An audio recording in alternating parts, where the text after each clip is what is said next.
How would you feel if I said, listen, you're not working anymore. Now that you're pregnant, I make enough for both of us, and that's going to be it. When we were doing IVF, you said to me, you going to quit your job. You said it just like that too, remember? That sounds about right, yes. No, you asked me, you were like, maybe do you think that you should consider quitting your job? Maybe, should you consider, maybe you need to focus on getting pregnant instead of going to work and stuff. That's what I said, and I ducked out the way. Anyway, you didn't say it like that, but you did ask me. I didn't like that post. Like, that is, you're telling your partner you're not working. That type of masculinity, that's a red flag. What's good, everyone? Welcome to another episode of Docs Outside the Box. I'm Dr. Nii. I'm on call. Actually, I'm post-call, and I'm in a hotel, and I'm on night shift, and I'm tired, and I want to record this. Let's go ahead and do this. But I'm also joined by my lovely co-host, Dr. Renee. Do you have like post-call delirium? Yes, I do. Yes, I do. What's going on? But a lot of times that leads to better versions of Nii. That leads to a more free version of Nii. Because I'm tired, I'm not so like, I gotta be ready. Hello, my name is Nii. I'm just ready to go. You know what I'm saying? Okay. I mean, one of us should be amped up, I guess. We got a time limit. You got to go pick up the kids, and I got to go into work. So let's not mess around. What's good, everyone? This is the holiday season when you are hearing this. By the time you hear this, this episode is what, 396? Yes, this episode is 396, and it will be out on the day after Christmas. So hopefully everybody got what you wanted. Happy holidays, everyone. We wish you the very best. And listen, for all of y'all that rock with us for now, we're talking close to 8 years now. If there's it's like a marriage, yo. If there's someone, if there are things that you're going through, we definitely get it. This could be, I think a lot of times people talk about like the great times, right? But sometimes there are people who are struggling during this time. Mm-hmm. People lose loved ones. People go through strife, and sometimes you don't feel like being in a holiday happy spirit. You just kind of in a mourning spirit, or you just in a whatever mode that you're in. We thinking about you if you're not so happy, and want to let you know that we there for you guys, because life happens, and you can't be happy and cheerful all the damn time. So yeah, we get it. Yeah. So, folks, listen. Before we end out the year, one of the things that I've been ignoring a lot is I get a lot of questions. Last time we did this episode, we did a Q&A. This episode, we're going to do a Q&A, and then we're going to talk about something that is going on Instagram I forget what the name of that Instagram page is, but basically we're going to talk about, is it okay for a man to just tell his wife that you're going to take time off because I said so and I make more money than you, in essence. Whoa, where'd that come from? Can I start out with something real quick? No, you can't. You can ask for my permission. Oh, speaking of, somebody put this on Instagram so somebody can roast you. Okay. Mm-hmm. I work hard, and I became a trauma surgeon so I could tell my wife on a podcast when she can't interrupt me. Thank you. And shut up. Anyway, so anywho, I just wanted to say that this is the giving season, and lots of people are giving. You give gifts to your family, your friends, and you may give your time, donations and things like that.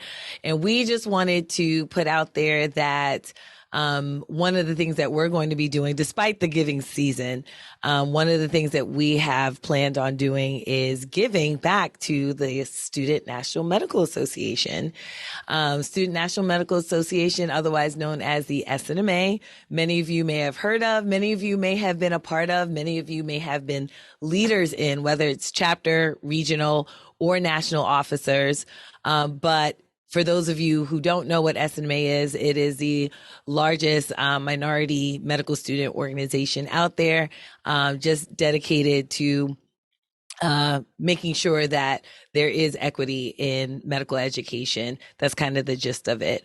There's a little bit more to the mission, but I'll just leave it at that. But Nii and I have pledged to donate for the SNMA's 60th year. SMA started in 1964.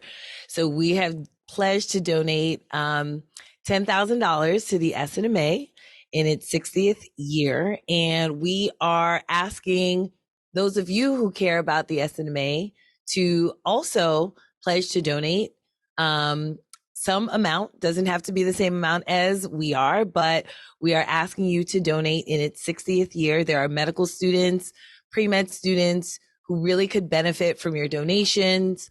With the programming that SNMA does and all the initiatives and all the opportunities that it has, we are asking you to donate so that those opportunities that you wish you had as a medical student, that you could give potentially to those other pre-meds and medical students coming behind you. So the link is going to be in the show notes. If you want to donate to the SNMA, we have a link in the show notes, and let's hope that you do that today.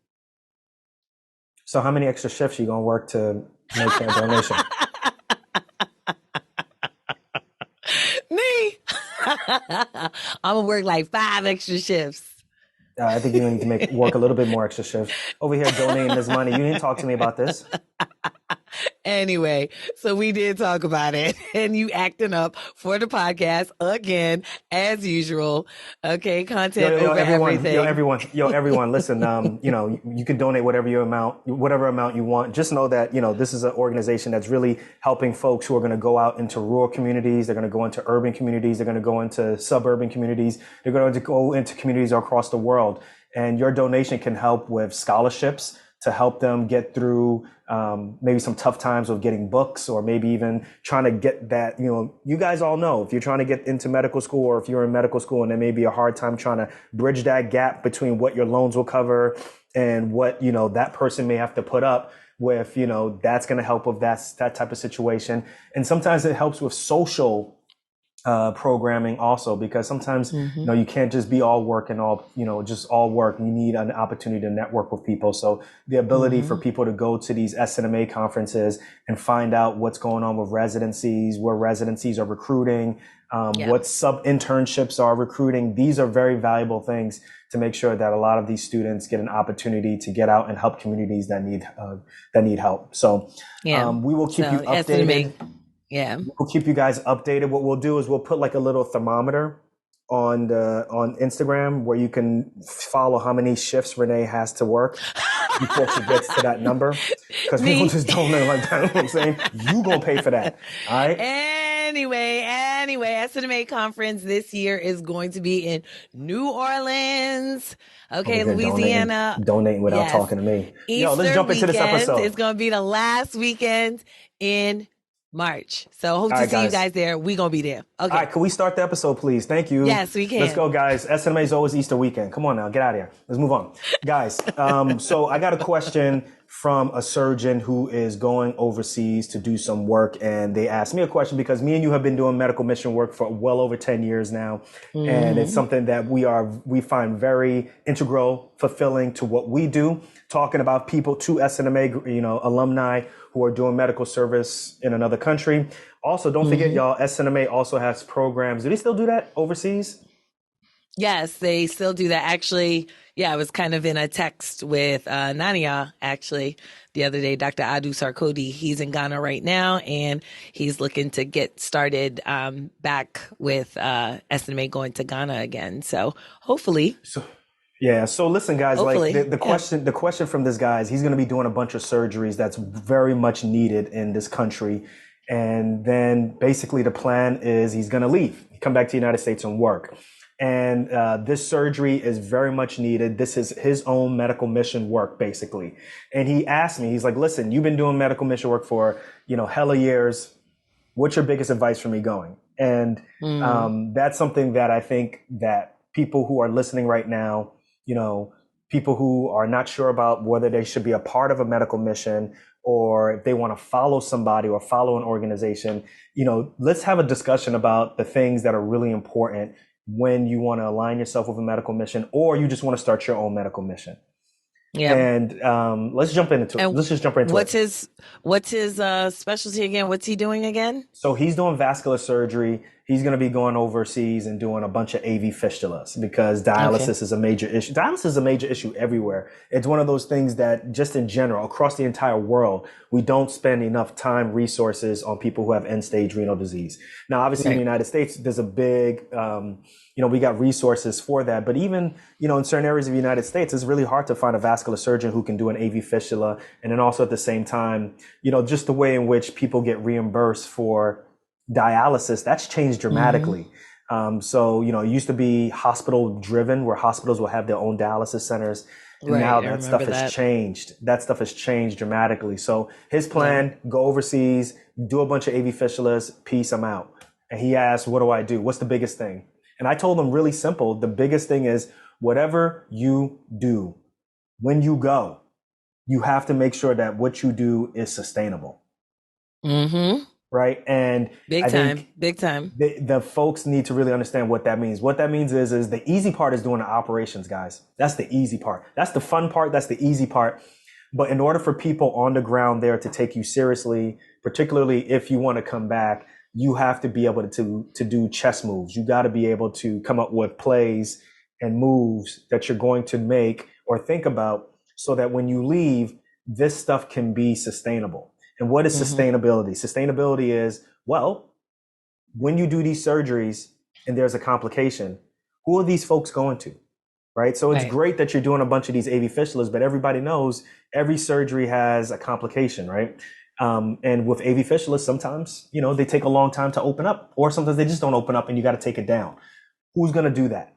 Right. Because if you give someone an AV fistula and it doesn't work, and now all of a sudden they got this connection and it may start bleeding, you probably made the situation possibly worse. Right. So you never want to walk into a situation where you do a procedure, you do a mission, you do whatever it is, and then there's no way for these patients to have anybody who else they can rely on to get help with their complications. So don't do surgeries that, in my opinion, at least nobody else knows about, or at least knows how to fix. That's one of my biggest things that you got to work on is sustainability in that realm. The next thing that I would say also is you got me on that. Yeah. Yeah. Alfred, do the counter again, please. Alfred doing a counter on you these days. I need to go back and watch my videos and see and improve on how my diction is, I guess, and how I'm speaking. But yeah, I mean, the other thing too is not there you is go. the next thing will be are you coming back? Are you coming back? Yeah. I think that is one of the biggest things on the ground that people want to see. If you want to get their buy-in, they need to know that you're going to come back. When you're coming back, what date you're coming back, how are they going to contact you? And sometimes they may need to call you for complications. So if you're going to be with an organization and you're trying to find out, is this the organization that I want to go on? You need to interview them and ask them questions. Okay, I'm going on a trip with you guys. Like, what happens afterwards when we do all of these procedures or we do whatever it may be? Like, how do we find out if what we did is effective? I think if you ask that question to anybody who's running an organization, they'll be like, oh, this person's on the up and up. They want to know what's going on. Yeah. Yeah. And if there isn't a direct answer, sometimes you got to be really wary of that, because you don't want to just go places, do operations, and then just leave. And then, you kind of just go there and do these free operations and not really work on the process of improving healthcare in that area, right? Because that's not improving healthcare. That's just operating. But most people who want to go to missions, you really want to make sure, or you really are thinking about, how is it that I can really affect the system? And doing just a procedure or handing out medications, there's got to be more to that. I don't know if you have any thoughts on that. Because in your realm, when we go on a trip, I think you don't do that much surgery, but you do a lot of screening. And then we always bring maybe some urogynecologic surgeons with us. These are either oncologists or folks who are really adept at that urogyne, all that stuff, right? They're really good at all that stuff. Yeah, apparently you don't. That's all that complicated Euro stuff that they may not obviously have a specialty, or they may not have someone on the ground for. What's your thoughts on that type of situation? So I think that, if you're going to, I think that a lot of things that you said are correct, right? You have to make sure that this is sustainable. When are you going back?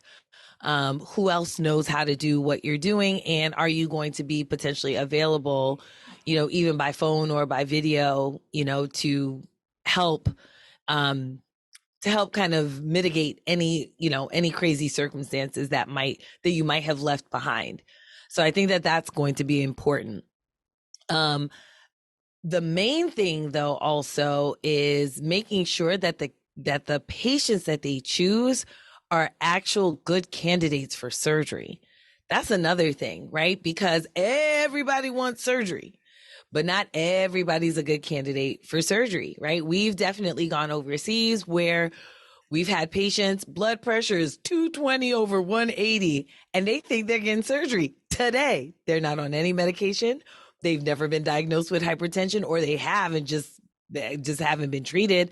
It's like, yeah, I'm sorry, not today, right? So the most important thing And that's tough, right? is Because by the time they get their blood pressure under control, we're gone you might be gone, and we're not coming right? back for another year.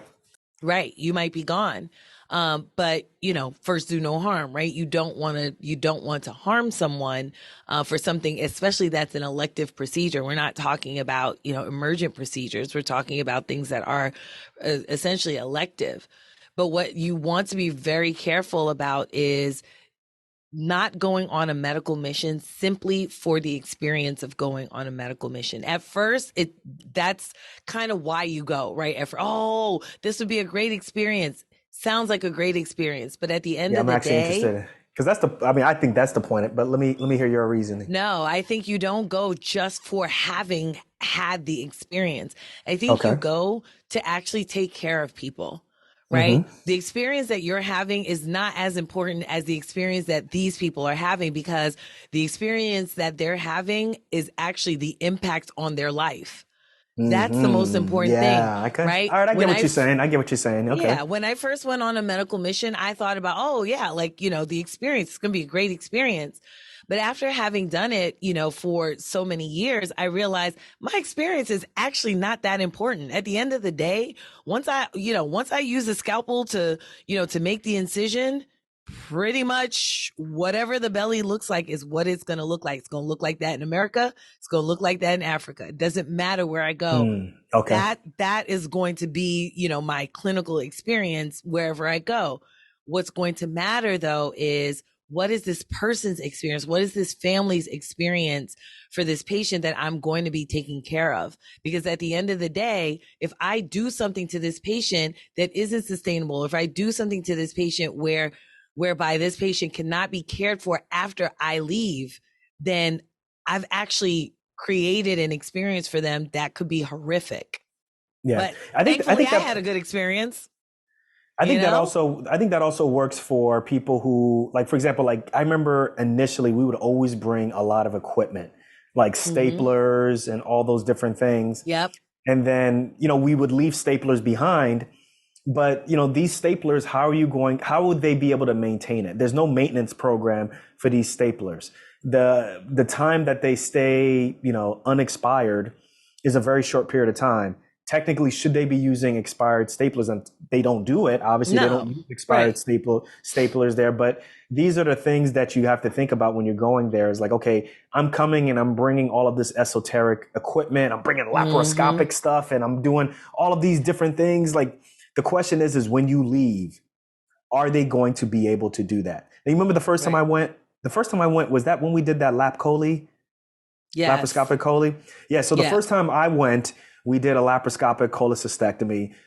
We used some laparoscopic equipment, and we did the case, and we said, yeah, the patient could even go home the same day. Mm-hmm. At worst, the next day. And people were like, Mm-hmm. really? I was like, yeah, they can go home the next day and kind of go back to doing what they're doing. Mm-hmm. But the question was when we left the hospital and we're going back to the United States, in my mind, I was like, oh man, we left all of this laparoscopic equipment. Are they going to use Mm-hmm. it? We come back the next year or even years after that, that stuff is In the collecting dust. conda. That It's nigga's in the collecting dust. conda. And the In the reason why, conda. after you ask them, the surgeon will say, listen, doc, like this is great. But I'll be very honest with you. I'm the only person who knows how to use this. So when I'm operating and the lighting is not working, who do you think has to manage that? I do. I have to descrub and manage that. If the CO2 machine is Mm-hmm. not working, who do you think has to manage that? I do. So all Right. of these different things, oh my God, Zoom again. Zoom strikes back. Y'all, if y'all watching on YouTube, shout out to y'all who are watching on YouTube. You're going to see what I'm talking about. I don't know what's going on with these videos. Um, Zoom. Mm.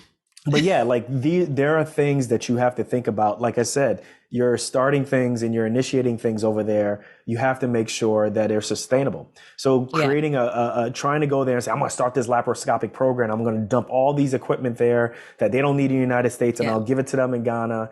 And there's no ability for someone to fix that equipment. There's no ability for someone to service that equipment. You can't even get CO2 tanks very quickly. That's going to be really Right. tough. Yeah. So so now you're introducing a new skill set possibly to somebody, and they're like, now you just made my day more complicated.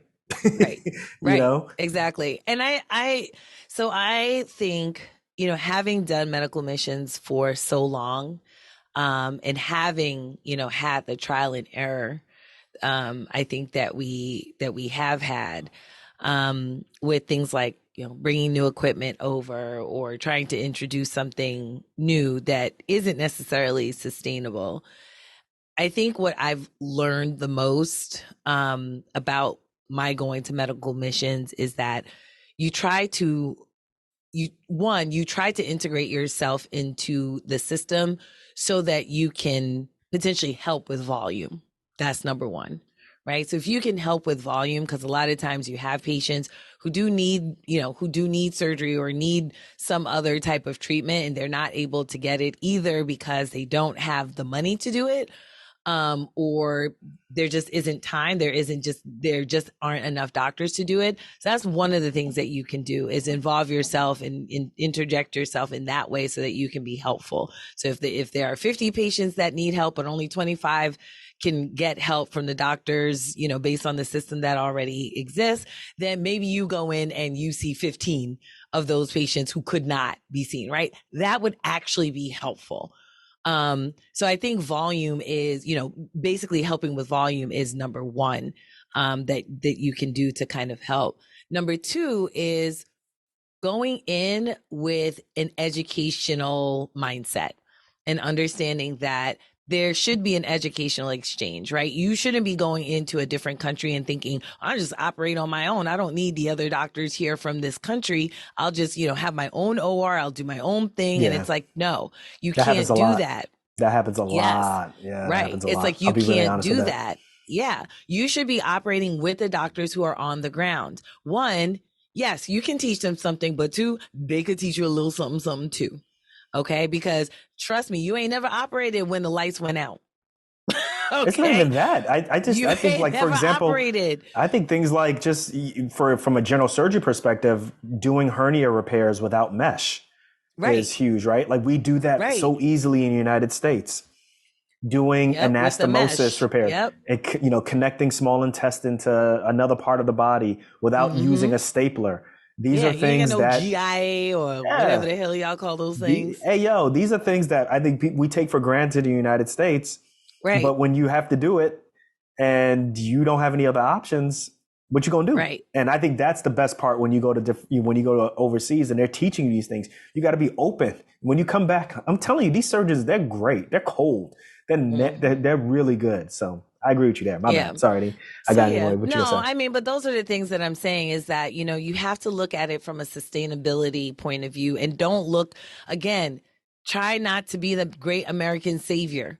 You're not coming in and single-handedly, changing healthcare in even one region of that country. You can't do that, not by yourself. You have to have buy-in, you have to have resources, and part of those resources is going to be equipment, money, and manpower. Don't forget about the manpower. You have doctors, you have nurses, all these people that need to be trained in understanding what is going on. And if you don't have that, like you said, where the CO2 machine goes out and the doctor's already scrubbed, we don't expect for the doctor to unscrub. What we expect is that for the circulator to be able to troubleshoot that.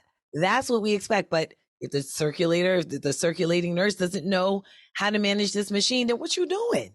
Yeah, I think if you're a medical student listening to the show, or if you're even a pre-med and you want to get into mission, I think these are the questions that you want to ask when you're interviewing. I just interviewed a pre-med who wants to come with us next year. He asked some really good questions, to the point where I was like, man, like, how do you know to ask some of these questions? And some of them had to do with sustainability. A lot of them had to do with his role specifically, so that he's prepared mentally as to what to expect when boots on the ground are there. I was really Yeah. impressed with that. So we're going to discuss him, with the directors to see if he'll be a good fit. I think so. I think the questions were really good. But yeah, I think if you're a pre-med, if you're a medical student, I think it is okay to ask, like, what's going to be my role when I get there? What are the plan? Like, what happens afterwards? Is there outside of the meetings, getting me ready to go overseas? Like, I need a visa. I need to know a little bit about the country and all of that stuff. That stuff is the easy part, right? That stuff is really about me. What will I be doing to help out? Are we going to be having like a pre-op conference? Will there be meetings afterwards? Right? Those are things that you want to know. Yeah. Yeah. And it's okay to ask. Like, these folks, they've done missions for years, or any mission that's been very consistent over years to decades. They're prepared for questions like this. So don't feel shy. Don't feel like you're rattling the cage. Don't feel like, oh, while I'm asking these questions, they're not going to let me come on the trip. If they do, that's a red flag. I'll tell you that right now. So don't worry. Bing, bing, bing, bing. You know what I'm saying? So you should be able to ask those questions. Yeah. Well, good. So that's my biggest advice to that surgeon going there is, whatever you do, just make sure you're thinking about step 2, step 3, step 4, because step 1 of operating, that's the easy one. And I think a lot of times when you think you're going to operate and you get there, it's just like, well, one, are you even going to have operating space to do that? Yeah. Do you have the equipment to do that? Surprise. Yeah. Surprise. Surprise, surprise.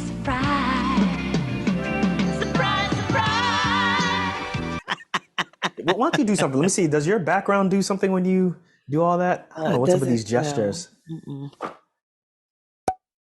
Uh-oh, Renee's dancing, guys. Y'all, I'm telling y'all, y'all on YouTube, y'all are missing out. I'm telling you. Well, not y'all on YouTube. Y'all listening on the podcast. Y'all are missing out on what Renee's doing, man. You can take some dance classes. That's right. Wait a minute. I think I dance pretty good. You sure? Yeah, I'm sure about that. Anywho, all right, listen, we only got 15 more minutes before I got to pick up my son from school. So, all right, let's have a little fun. Let's switch directions a little bit. So what is the name of that group? Is it Rosie? I don't know. It's French, right? Roseau Doctor or something, or Roseau Doctor. Is it Roseau? Is that how you say it? I don't know. So Alfred, I'm going to send you the link. I forget. I'm going to send you the link so you can put it on the screen. And then this will be in the show notes so you guys can see it also. But this doctor, he's an anesthesiologist. He's getting ready for a case. And it just shows him getting ready for a case, working at the anesthesia machine, making sure all of that stuff is there. And there's a caption on it that says that I'm working this hard so that my wife doesn't have to, so that my pregnant wife doesn't have to. And if you go further down into the captions, basically he's saying that, his father worked really hard when his mother was, or when his mother was pregnant, to make sure that she didn't have to work while she was pregnant. And he's doing the same thing as a anesthesiologist. And he's just really happy that he makes so much money, in essence, that his partner doesn't have to do that. And I didn't even read the captions. I already had my thoughts on it. You mean the comments? The comments. You just told us about the caption. So it's really interesting. Yeah, it's really interesting from that perspective. And I think, it's funny looking at that caption. I think about what my thoughts were before I got married. And now I get the privilege of being able to give my thoughts 10 years into marriage. Ooh, look at you. Privilege, marriage, all in the same sentence. Look at you. So, hey, yo, listen, let's get straight to the point. Be careful. People might actually think you like being married. I love being married. It's amazing. I love being married to the point that it has helped me to think about things in so many different ways. It's expanded my mind. Because I'll tell you right now, like, before marriage, I had that mindset, which is, I'm going to work. And if my wife is pregnant, she don't have to work. She's not going to work.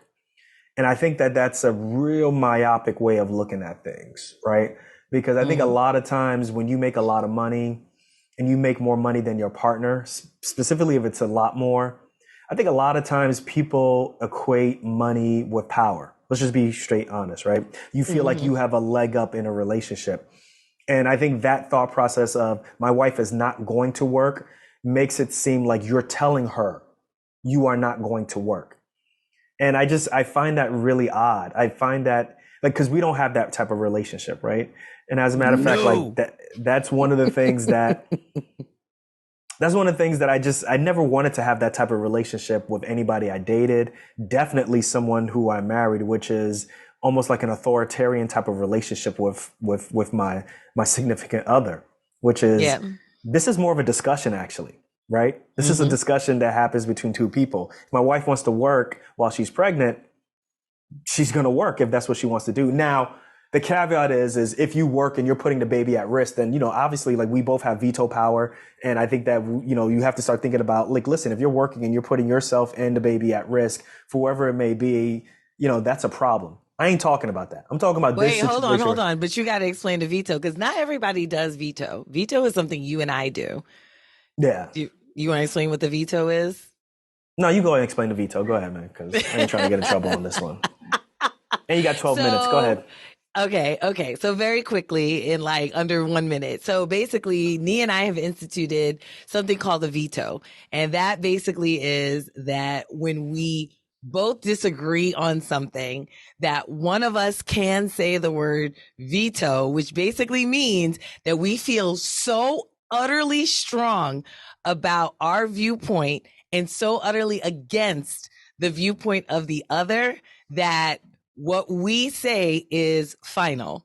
Now, we don't institute the veto very often at all. I don't think we've had a veto in years. I just vetoed you on this show with the SNMA thing. No, you didn't, because I said what I was going to say. Okay. Oh, shit. Put I your just Batman vetoed it. pajamas on. Hell, Okay. post call, everybody. Batman pajamas. So y'all know I'm keeping this real, okay? Listen, night shift is real, y'all. For y'all who are listening, you think night shift is a game? You think night shift is a game? And podcasting during the daytime? This is real, all right? Okay, Nee. Well, Anyway, anyway, that's the so veto. let's get back to this. So let's get back to this, y'all. So listen, like, so how would you feel if I said, listen, like maybe halfway in the relationship you get pregnant, and I'm saying, listen, you're not working anymore now that you're pregnant, and I make enough for both of us, and that's gonna be it. Thoughts? Well, if you came to me like that, that would definitely be a whole discussion because yeah, you can't approach somebody like that, right? Like you can't just come and tell somebody what they're going to do. Um, so that would be a problem. You and I had we had a similar situation in that when I was, when we were doing IVF, right? And you said to me, you gonna quit your job. Remember you said it just like that too. Remember? That sounds about right. Yes. Anyway, That's no, how I but you talk, y'all. asked me, no, you asked me, you were like, maybe do you think that you should consider quitting your job?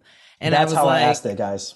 you I did did. I was ask like, me. maybe, should you consider, because I was you, nervous, right? you That's weren't all that's that nervous, babe. I don't make you but that nervous. but that is okay, guys. That's the conversation that we had. We had a conversation where I suggested, listen, we've tried 5 rounds of in vitro fertilization. Yo, we talking about 25K, 25 stacks, and it wasn't working. And you were trying to go to clinic. You were driving 4 hours to the IVF clinic, and it just wasn't working. And after a while, I was like, oh, this And it shit is was getting like two and a expensive. half years. This shit Yeah, is it was getting 2.5 expensive. We're years. trying to have a kid. Like, maybe we need to focus on getting pregnant instead of going to work and stuff. That's what I said. And I Well, you ducked didn't out the say it way. like that. Anyway, you didn't say it like that, but you did ask me. You were like, do you think maybe you should quit your job? And I was like, quit my job. And at first I was, I didn't want to do that. I was like, no, I'm not going to quit my job. And then one day on a very long drive to the IVF, facility, I started thinking and I was like, I've spent a lot of my time, dedicated to making the career that I have. I've spent a lot of time in that career, basically helping other people grow their families. And now I can't grow mine. And I think, since I've done everything that I possibly can to help other people grow theirs, why shouldn't I do everything that I possibly can to grow mine? And if that means that I got to park myself, somewhere and not necessarily work, then that's what I'm going to do. And then I came home and I told you, you know what? This cycle doesn't go. I'm going to quit. And So that let, cycle let's ended up being unsuccessful. Yeah. so let's keep it there. So you came up with the decision to move forward and not working anymore until, Mm-hmm. until we got pregnant. When you got pregnant, you were working, right? You were working. Semi. Yeah, but you were working. You were bringing in some income. And then once we got to a certain point, I think you worked up until when? Like, So no, when I got pregnant, I say semi working because I was working from home. I was just doing inbox. yeah. Once I got to about maybe 35 weeks, maybe a little bit less than that, 32 weeks or something, I took a couple of calls. Like I wasn't working. I took a call here and there. That's when we had the locums company. And if somebody couldn't cover a call, or if there was a call that was just uncovered, then I would just take the shift. But again, I was home most of the time. I barely went into the hospital. I can count on one hand the number of babies I delivered while I was pregnant. So that was either way, that was your decision to do that. Thank Yeah. goodness we were in a financial place at that time where, we could do that. The loans were significantly decreased compared to when we had started in 2014. So it Mm-hmm. was a lot easier of a decision to say, yeah, let's do this. Let's do it. Yeah. Let's get back to that post, because that post right there, I think, is, in my opinion, I didn't like that post. I didn't like that post because I felt like that is you're telling your partner you not working. And I don't understand why people who make money more so than their spouse would take that approach, because it doesn't have to just be you're not working because you're pregnant. It could be for a whole Mm-hmm. host of other reasons, right? But Mm-hmm. I think a lot of times you see it on the men's side, right? Like the ego, I'm a protector, I'm a provider, and as soon as I make a certain amount of money, my wife or my spouse is never going to have to work again. And in my mind, I'm just like, why? Like, why would you Yeah. not want that? I guess because in my experience, my mother made less than my dad, but my mother still worked. And there were a Mm-hmm. couple of times when my dad lost his job because of the 88 stock market crash. And then, some other times where my Mm-hmm. mom had to hold it down. You know what I'm saying? She held Mm-hmm. it down and kept it going until he was able to get back on his feet. And so I've always seen women who are very, in control, women who Contributory. major contributors, right, Yeah. in the household. So for me, I always expected to be with a woman who was going to do the same thing. I just Yeah. never understood that whole concept of, well, I'm making all this money, so my significant other doesn't have to. It's like, well, how is this person going to contribute? Right? Well, Like yeah. that part I don't get. I don't know. I just feel like that masculine, that type of masculinity,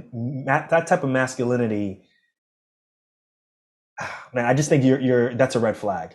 I think, and I Well, think yeah. any That's woman, speaking of red flags, right? I think any Yeah. woman who wants to be in that type of situation where someone is telling you what to do without any like feedback and saying, yeah, like here's the pushback on that. I don't know. That rubbed me the wrong way. When I went to the comments, I was right actually. It rubbed a lot of people the wrong way. Well, so it's a post and it's most likely short and doesn't say everything in context. I would hope that anesthesiologist was kind of referencing a discussion rather than his own you know, his own thought of what was going to happen. So I hope that was a discussion that he actually had with his wife that he just, kind of put out there, but wasn't very thorough in saying exactly how this was going to, how this transpired. But I think that going back to the whole having money and being the one in control, I think it sets up a very dangerous relationship. I think it sets up a very dangerous dynamic in a relationship because, and like you said, a very myopic kind of view. But I think it's very dangerous because if someone constantly thinks that the money is what makes them in control, then what happens when there is no money? right? What happens if that money stops, right? So like you said, and I had the same dynamic in my household as you had in your household, where there were times when, my dad wasn't necessarily primarily the breadwinner. It was my mom, but they worked together to build, this household, to build what it is that they have now, 50 some odd years later. And, so what happens when you have a man who's like, no, I make the money and therefore X, Y, and Z, this is what I'm supposed to do. What happens if he can't provide anymore? Here we go. What happens if he I'd gets, rather work 10 jobs than have my love work while pregnant. Go ahead. yeah. So, you know, what happens if he gets sick? What happens if he gets laid off? What happens when he retires? What happens, right? What happens when that money stops? Now, hopefully, they've built whatever it is, or he's built, or whatever it is that needs to be built. But if that money should ever stop, have you set up a situation where your relationship has become so transactional that now the woman sees you literally only as a provider? She Yeah. doesn't see you as a companion. She sees you only as a provider. You are her sugar daddy. And if you can't give no sugar, bye bye, daddy. So for me, that's a dangerous setup in a I think that's relationship. I think that's one of the financial mistakes that people make. It doesn't seem like it's a financial mistake when you first get into the relationship, but that's a financial mistake Yeah. because, like you said, it becomes, you set up a transactional, like almost like, Yeah, it's very transactional. If you can't do for me, if you relationship, can't give to me, yeah, then and I don't then need you. Right. it leads you down the path of, okay, money is really at the core of this relationship, in essence. Exactly. Exactly. And And so if that woman decides, that's an issue. That's an issue. well, if Yeah, that woman decides that she is going to work and now she does start to bring in her own money, right? Then what happens to the man who's like, wait a minute, I'm supposed to be bringing in the money and you're not. And now you have your own money. It's like, right, there's beef, friction. Yeah. friction. Just like in Yeah. Spike Lee, Do the Right Thing. There's friction. Exactly. Static. One hand is always fighting the other hand. Radio Raheem. Yo, it's beef. It's beef. There it is. You bring up some Right. good points. I think you bring up really good points. I think we both bring up good points.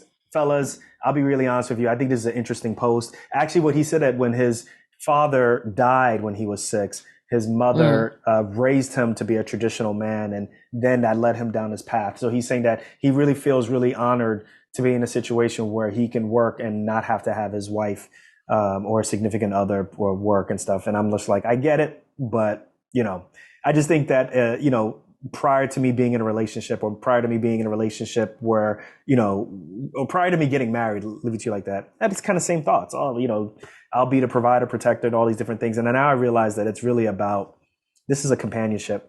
This is equally beneficial for you and for me and stuff. Right. And we're partners and we got to make it work. And that means we have to discuss things as partners, not as, absolutely. employer, employee, or parent, Parent and child and all that stuff. That's well, weird. one of the things that you and I talked about the other day was, who we talked about the other day when we were saying like having this type of parental transactional relationship. I forget where the hell I was going with it, but essentially having that sort of relationship really sets up just a very dangerous precedent. I forgot exactly where I was going with this. Now you kept talking and I forgot. Damn it. Well, either way, you got to go pick up the boys. So guys, we will end this conversation right here. But listen, Alfred, if you can put the text number below. Also, folks, you can reach us anywhere on our email. Also on Instagram, you can slide into our DMs and let us know about the thoughts about medical mission work, or even this Instagram post. Were we wrong? Were we off base? Do you agree? Let us know what you think. And I guess by the time we come back on our next episode, Renee will remember what she was going to discuss. I'll have to remember. But in the meantime, Happy New Year. Happy New Year to everyone out there. Happy New Year to everyone. We got a really good episode coming up talking about New Year's resolutions during that time. And listen, we'll Ooh. catch you guys on the next episode of Docs Outside the Box, y'all. See you next year. Peace.